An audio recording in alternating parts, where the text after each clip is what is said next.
Howdy guys, today we are having a look at the Pixlr editor. It's an online image tool I use to make a lot of my YouTube thumbnails, as well as do some light image editing when needed.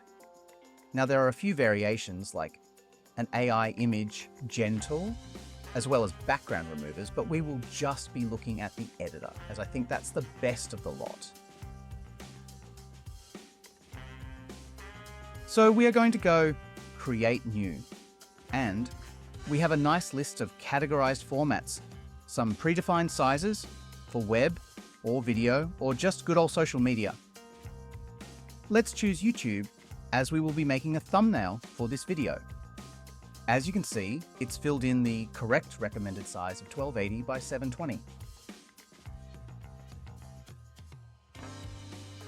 Alrighty, let's have a quick tour of the interface.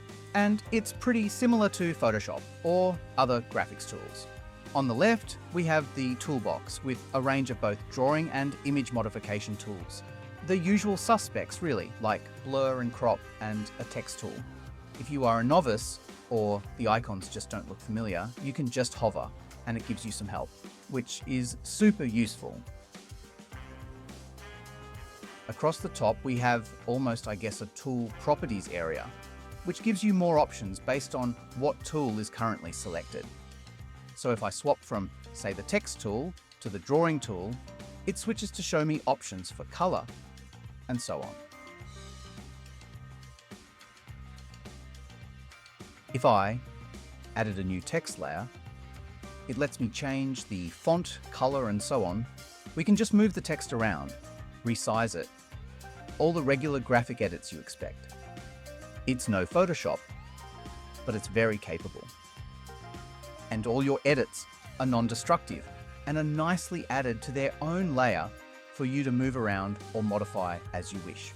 You can see there's a layers dialog on the right.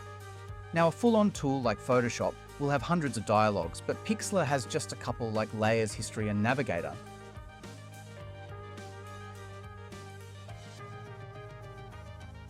The layers dialog is quite powerful. You have basic stacking and layer blend effects as well. And you have your history underneath it.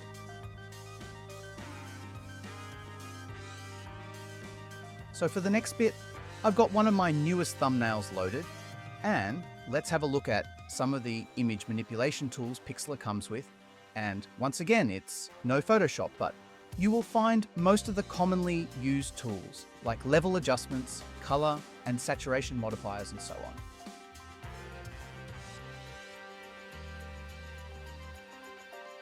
Let's have a look at this radial blur. Always super useful, even in Photoshop. My favorite is the effects library, which is sort of an Instagram filter type tool that is super easy to use and lets you add range of effects onto your image with a simple little slider. The effects range from things like tone and hue adjustments to very sort of arty effects.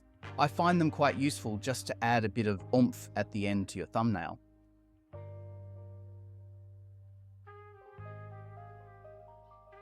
Okay, so now let's have a look at the thumbnail I made for this vid. One half of it is just a screen grab of my Pixlr workspace with the logo. The other half is let me switch tools here and use the layers panel to pick the right one. There we go. Basically, we have a rectangle with a gradient applied.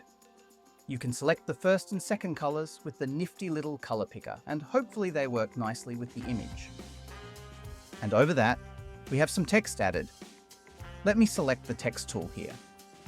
And once again, you can tweak the text color and apply some adjustments, like making it bold here. Actually, no, let's not do that. Unlike with the ladies, there is such a thing as too thick. And right here, I've added a little red pop, which I've heard makes the thumbnail a bit more clickable. All right, guys, hope that was a nice, quick little run through of how I make my thumbnails in Pixlr. And let's finish by checking out its theming options.